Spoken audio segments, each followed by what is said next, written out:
ಓಂ ಶ್ರೀ ಗುರು ಬಸವಲಿಂಗಾಯ ನಮಃ. ನನ್ನೆಲ್ಲ ಪ್ರೀತಿಯ ವೀಕ್ಷಕರುಗಳಿಗೆ ವಚನಗಳು ವಿತ್ ಮುಗುಳುನಗೆ ಚಾನಲ್ಗೆ ಆತ್ಮೀಯವಾದ ಸ್ವಾಗತ. ಸ್ನೇಹಿತರೆ, ಬಸವಣ್ಣನವರು ಕಲ್ಯಾಣದಲ್ಲಿ ವರ್ಗರಹಿತ, ಜಾತಿರಹಿತ, ವರ್ಣರಹಿತ ಮತ್ತು ಲಿಂಗ ಭೇದ ರಹಿತ ಸಮ ಸಮಾಜಕ್ಕೆ ಕರೆ ಕೊಟ್ಟಾಗ ರಾಷ್ಟ್ರದ ವಿವಿಧ ಕಡೆಗಳಿಂದ ಕಂಗೆಟ್ಟ ಜನ ತಮ್ಮ ಬಿಡುಗಡೆಯ ಮಾರ್ಗವನ್ನು ಹುಡುಕುತ್ತಾ ಕಲ್ಯಾಣದತ್ತ ಮುಖ ಮಾಡ್ತಾರೆ. ಇಂತಹ ಒಂದು ಪ್ರವಾಹದಲ್ಲಿ ಬಂದ ಕೆಳವರ್ಗದ ವಚನಕಾರರಲ್ಲಿ ನಮ್ಮ ಹಡಪದ ಅಪ್ಪಣ್ಣನವರು ಒಬ್ಬರು.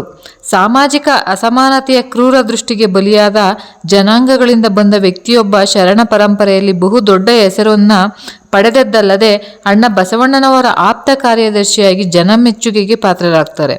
ಹಡಪದ ಅಂತ ಹೇಳಿದ್ರೆ ಕ್ಷೌರಿಕ, ಸಾಮಾನುಗಳನ್ನು ತುಂಬತಕ್ಕಂತಹ ಒಂದು ಚೀಲ, ಹಾಗೇನೆ ತಾಂಬೂಲದ ವಸ್ತುಗಳನ್ನು ಇಡ್ತಕ್ಕಂತಹ ಒಂದು ಚೀಲ, ಹೀಗೆ ಎರಡು ಅರ್ಥದಲ್ಲಿ ಗುರುತಿಸಬಹುದು. ಅಪ್ಪಣ್ಣನವರು ಕ್ಷೌರಿಕ ವೃತ್ತಿಯಲ್ಲಿ ಕಾಯಕ ಮಾಡುತ್ತಾ ಕೈಲಾಸವನ್ನ ಕಂಡವರು. ವಚನ ಚಳವಳಿ ಮತ್ತು ಸಾಮಾಜಿಕ ಕ್ರಾಂತಿಯ ಹರಿಕಾರರಲ್ಲಿ ಒಬ್ಬರಾಗಿ ಮುಂಚೂಣಿಯಲ್ಲಿದ್ದವರು.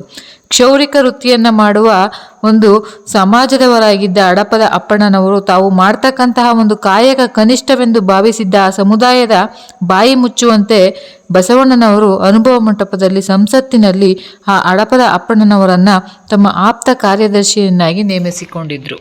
ಇದು ಬಸವಣ್ಣನವರು ಕಾಲಘಟ್ಟದಲ್ಲಿ ಮಾಡಿದ ಸಾಮಾಜಿಕ ಕ್ರಾಂತಿಯ ಒಂದು ಅತಿ ದೊಡ್ಡ ಕ್ರಾಂತಿ ಅಂತ ಕೂಡ ಹೇಳ್ಬೋದು.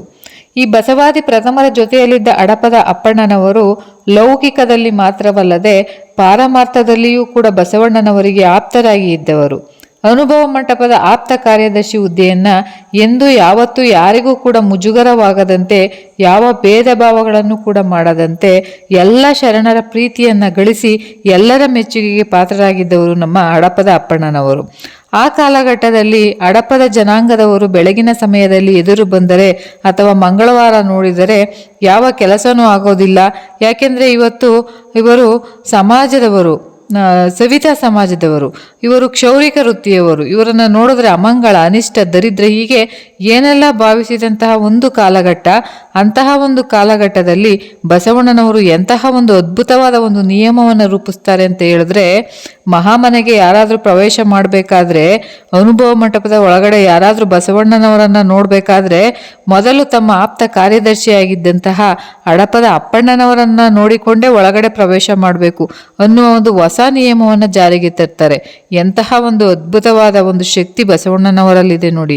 ಯಾಕೆ ಇಂಥದ್ದೊಂದು ಪ್ರಕಾರವಾದ ಒಂದು ನಿಯಮವನ್ನು ಮಾಡಿದ್ರು ಅಂತ ಹೇಳಿದ್ರೆ, ಇದುವರೆಗೂ ಈ ಒಂದು ಸಾಮಾಜಿಕ ಪಿಡುಗು ಅಂಟಿಕೊಂಡಿತ್ತಲ್ಲ, ಅವರನ್ನ ಬೆಳಗಿನ ಜಾವ ನೋಡಬಾರದು, ಬೆಳಗ್ಗೆನೇ ನೋಡಬಾರದು, ಅಮಂಗಳ, ಅಶುಭ ಅಂತ ಹೇಳಿ ಒಂದು ಕಟ್ಟುಪಾಡನ್ನ ಮೆಟ್ಟಿ ನಿಲ್ಲುವುದಕ್ಕೋಸ್ಕರ ಬಸವಣ್ಣನವರು ಮಾಡಿದ ಅತಿ ದೊಡ್ಡ ಕ್ರಾಂತಿ ಸ್ನೇಹಿತರೆ.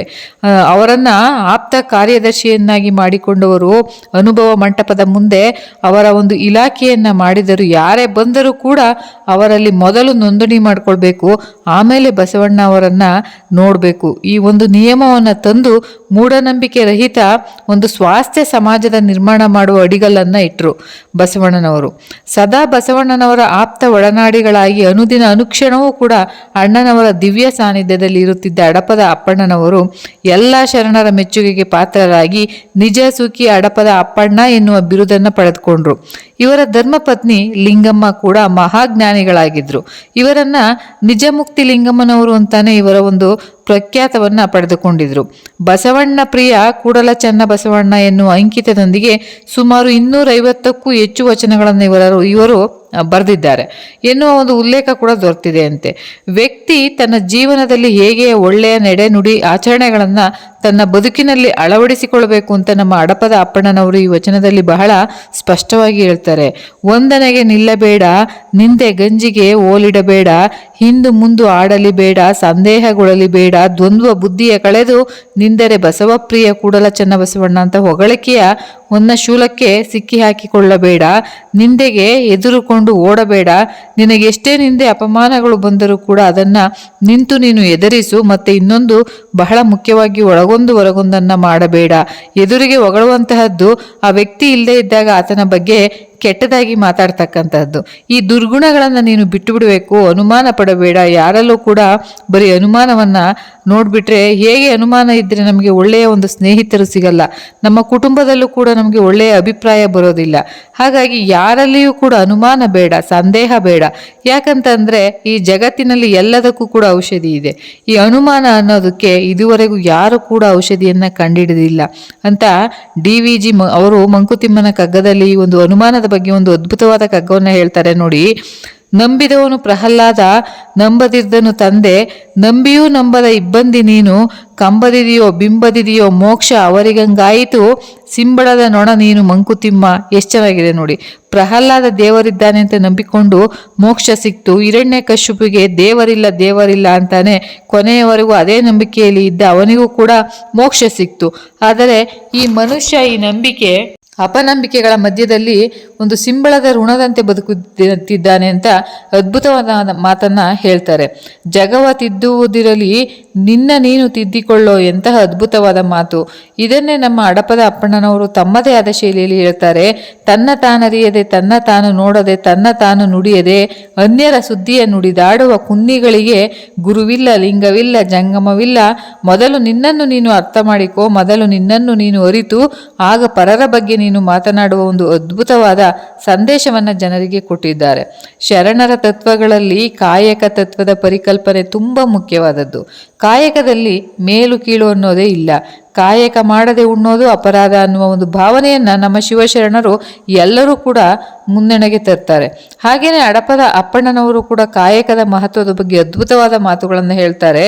ಅನ್ನ ಉದಕವ ಕೊಂಡೆಹನೆಂದೆಡೆ ಭೂಮಿಯ ಹಂಗು, ಹೊನ್ನ ಇಂಡಿಹೆನೆಂದೆಡೆ ಲಕ್ಷ್ಮಿಯ ಹಂಗು, ಎಣ್ಣ ಹಿಡಿದಿಹೆನೆಂದೆಡೆ ಕಾಮದ ಹಂಗು, ಹಾಲ ಕೊಂಡಿಹನೆಂದೆಡೆ ಹಸುವಿನ ಹಂಗು, ಹೂ ಫಲಾದಿಗಳ ಕೊಂಡಿಹನೆಂದೆಡೆ ತರುಮರದ ಹಂಗು, ತರುಗೆಲೆಯ ಕೊಂಡಿಹನೆಂದೆಡೆ ವಾಯುವಿನ ಹಂಗು, ಬಯಲಪಾಕ್ಷೆಯ ಕೊಂಡಿಹನೆಂದೆಡೆ ಆಕಾಶದ ಹಂಗು.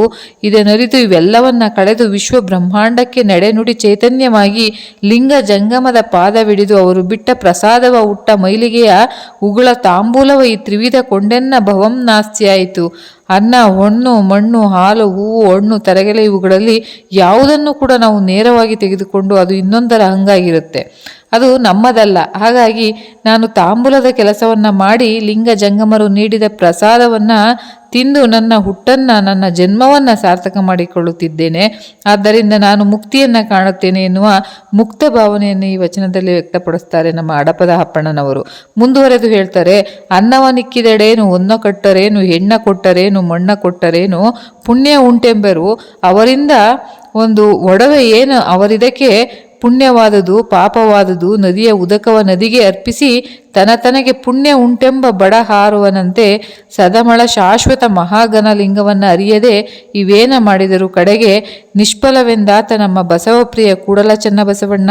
ನೋಡಿ, ಪ್ರಸ್ತುತ ಸಮಾಜದಲ್ಲಿ ಮನುಷ್ಯನಿಗೆ ವಿವೇಕರಹಿತ ನಡವಳಿಕೆಯನ್ನ ಬಹಳ ಸ್ಪಷ್ಟವಾಗಿ ಈ ವಚನದಲ್ಲಿ ಹೇಳ್ತಾರೆ. ಪ್ರಕೃತಿಯ ಚರಾಚರವೂ ಕೂಡ ತನ್ನ ಪಿತ್ರಾರ್ಜಿತ ಆಸ್ತಿ ಅಂತ ಭಾವಿಸಿ ಅಹಂಕಾರದಿಂದ ವರ್ತಿಸತಕ್ಕಂತಹ ಮನುಷ್ಯ ಈ ದುರಂಕಾರದ ನೆಲೆಯನ್ನು ಪ್ರಶ್ನೆ ಮಾಡ್ತಾರೆ. ಇನ್ನೊಬ್ಬರಿಗೆ ನಾವು ಏನಾದರೂ ಕೊಟ್ಟೆವು ಅಂತ ಹೇಳಿದ್ರೆ ಅದನ್ನು ನಾವು ಕೊಟ್ಟೆ, ನನ್ನಿಂದ ಮಾತ್ರ ಸಾಧ್ಯವಾಯಿತು, ಅವನು ಉದ್ಧಾರ ಆಗಿರುವುದು ನನ್ನಿಂದಲೇ, ನಾನು ಹೆಣ್ಣು ಕೊಟ್ಟೆ, ನಾನು ಮಣ್ಣು ಕೊಟ್ಟೆ, ನಾನು ಚಿನ್ನ ಕೊಟ್ಟೆ, ನಾನು ನನ್ನ ಮಗಳನ್ನು ಕೊಟ್ಟೆ, ಈ ಎಲ್ಲವನ್ನ ಹೇಳ್ತಕ್ಕಂತಹ ಇಂದಿನ ಅಹಂಕಾರ ಇದೆಯಲ್ಲ, ಇದೆಲ್ಲವೂ ಕೂಡ ನಿನ್ನದಲ್ಲ. ಇದು ಯಾವುದನ್ನು ನೀನು ಸೃಷ್ಟಿ ಮಾಡೋಕ್ಕೆ ಸಾಧ್ಯವೇ ಇಲ್ಲ. ಇದು ಪ್ರಕೃತಿಯಿಂದ ಬಂದಂತಹದ್ದು. ಹಾಗಾಗಿ ಒಂದು ಕನಿಷ್ಠ ನಿನ್ನೊಳಗೆ ಕೃತಜ್ಞತೆಯ ಒಂದು ಭಾವವಿರಬೇಕು, ಅಹಂಕಾರವಿರಬಾರದು ಅನ್ನೋದನ್ನು ಬಹಳ ಸೂಕ್ಷ್ಮವಾಗಿ ಈ ವಚನದಲ್ಲಿ ತಿಳಿಸ್ತಾರೆ.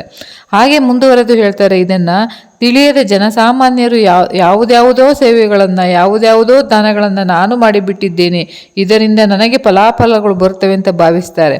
ಮತ್ತೆ ಮುಂದುವರೆದು ಹೇಳ್ತಾರೆ, ಒಬ್ಬ ಬ್ರಾಹ್ಮಣ ನದಿಯಲ್ಲಿ ನಿಂತುಕೊಂಡು ತನ್ನ ಎರಡೂ ಕೈಗಳಿಂದ ನೀರನ್ನು ಹರಗೆ ಕೊಡ್ತಕ್ಕಂತಹ ಒಂದು ಸಂದರ್ಭದಲ್ಲಿ ತನ್ನ ಬೊಗಸೆಗೆ ಬಂದ ನೀರನ್ನು ತನ್ನದೆಂದು ಭಾವಿಸಿದರೆ ಹೇಗೆ ತಮಾಷೆ ಅಂತ ಕಾಣಿಸುತ್ತೆ, ಹಾಗೇನೆ ಈ ಜನರು ಕೂಡ ಅರ್ಥ ಮಾಡಿಕೊಳ್ಳುವುದು ಅನ್ನೋದನ್ನು ಒಂದು ಅದ್ಭುತ ಉದಾಹರಣೆಯನ್ನಾಗಿ ಕೊಡ್ತಾರೆ. ಇದೇ ಥರದ ಮಾತುಗಳನ್ನು DVG ಅವರಲ್ಲೂ ಕೂಡ ನಾವು ನೋಡಬಹುದು. ಇಳೆಯಿಂದ ಮೊಳಕೆ ಒಡೆದು ತಮಟೆಗಳಿಗೆಲ್ಲ ಫಲಮಾಗುವುದಂತೂ ತುತ್ತೂರಿಯ ದನಿಯಿಲ್ಲ, ಬೆಳಕಿನ ಸೂರ್ಯ ಚಂದ್ರ ಸದ್ದಿಲ್ಲ, ಹೊಲಿ ನಿನ್ನ ತುಟಿಗಳನ್ನ ಮಂಕುತಿಮ್ಮ, ಹೊಲಿ ನಿನ್ನ ತುಟಿಗಳನ್ನ ಮಂಕುತಿಮ್ಮ ಅಂತ ಹೇಳ್ತಾರೆ. ಹುಲ್ಲಾಗು ಬೆಟ್ಟದಡಿಯ ಮನೆಗೆ ಮಲ್ಲಿಗೆಯಾಗು, ಹುಲ್ಲಾಗು ಬೆಟ್ಟದಡಿಯ ಮನೆಗೆ ಮಲ್ಲಿಗೆಯಾಗು, ಕಲ್ಲಾಗು ಕಷ್ಟಗಳ ಮಳೆಯ ವಿಧಿಸುರಿಗೆ, ಬೆಲ್ಲ ಸಕ್ಕರೆಯಾಗು ದೀನ ದುರ್ಬಲರಿಗೆ, ಎಲ್ಲರೊಳಗೊಂದಾಗು ಮಂಕುತಿಮ್ಮ, ಎಲ್ಲರೊಳಗೊಂದಾಗು ಮಂಕುತಿಮ್ಮ ಅಂತ ಎಷ್ಟು ಅದ್ಭುತವಾಗಿ ಹೇಳ್ತಾರೆ. ಬಸವಣ್ಣನವರಿಗೆ ಹಡಪದ ಅಪ್ಪಣ್ಣನವರು ಆಪ್ತ ಕಾರ್ಯದರ್ಶಿ ಮಾತ್ರವಲ್ಲದೆ ತಮ್ಮ ಜೀವನದ ಒಡನಾಡಿಯಾಗಿರ್ತಾರೆ. ಪ್ರತಿ ಕ್ಷಣದಲ್ಲೂ ಕೂಡ ಬಸವಣ್ಣನವರಿಗೆ ಪ್ರತಿಯೊಂದು ಮಾಹಿತಿಯನ್ನು ಮೊದಲು ತಿಳಿಸ್ತಾ ಇರ್ತಾರೆ.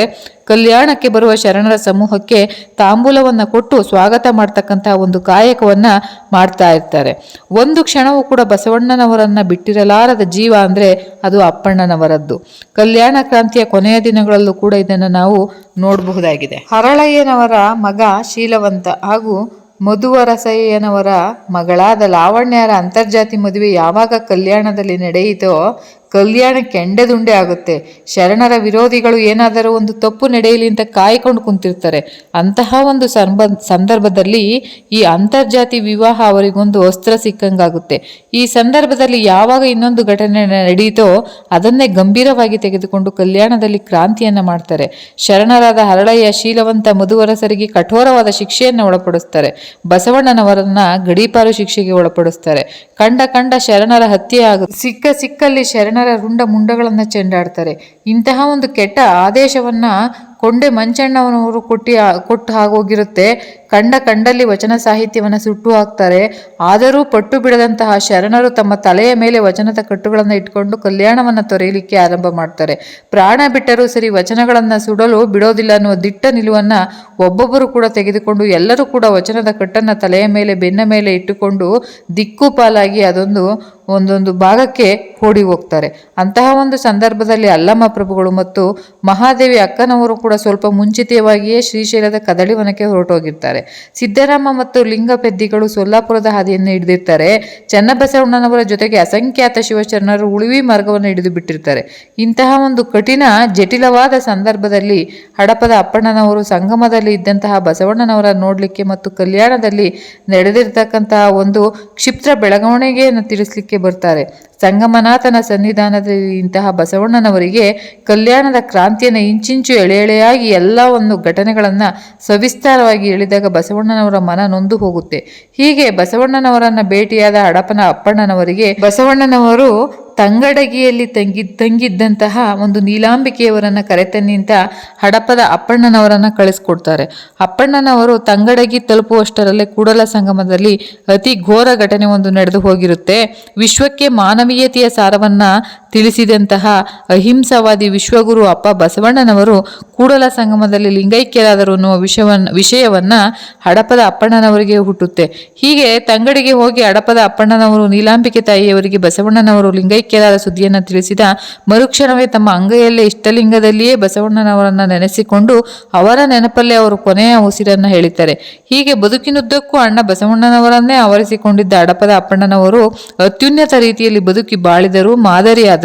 ಬಸವಣ್ಣನವರನ್ನೇ ಪ್ರಾಣವೆಂದಿದ್ದ ಹಡಪದ ಅಪ್ಪಣ್ಣನವರು ತಂಗಡಗಿಯ ಬಸವ ಬಯಲಲ್ಲಿ ಬಯಲಾಗಿ 9 ಶತಮಾನಗಳು ಕಳೆದರೂ ಇಂದಿಗೂ ಕೂಡ ಅಜರಾಮರವಾಗಿ ಕುಳಿತು ನಮ್ಮೆಲ್ಲರ ಹೃದಯದಲ್ಲಿ ಪ್ರತಿಷ್ಠಾಪನೆಯಾಗಿದ್ದಾರೆ.